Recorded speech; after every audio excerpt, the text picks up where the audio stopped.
গোয়াল ঘরে আগুন, পুড়ে মৃত গরু, পুড়ে ছাই পাশের বাড়ির জিনিসপত্র। নমস্কার, আপনারা দেখছেন ঘাটাল নিউজ। আমি আপনাদের সঙ্গে কুসুমিতা রায়। গোয়াল ঘরে লাগলো আগুন। ঘটনা ঘাটালের হরিরামপুর মাঝিপাড়ায়। জানা যায়, মশা তাড়ানোর ধূপ দেওয়া হয় গোয়াল ঘরে। ধূপ থেকেই অসাবধানবশত আগুন লেগে যায়। সেই আগুনে পুড়ে মৃত্যু হয়েছে একটি গরুর। পাশের বসতবাড়িও ক্ষতিগ্রস্ত হয়। পুড়ে যায় সমস্ত জিনিসপত্র ও নথি। খবর যায় দমকলে। দমকল বাহিনী আগুন নিয়ন্ত্রণে আনে।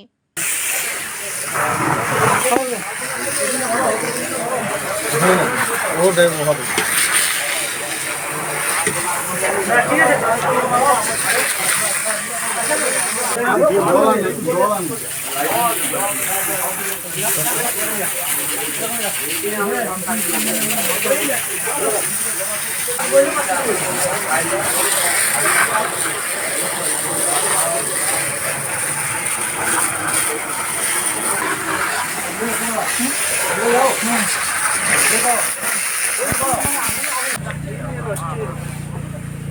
হ্যাঁ স্যার।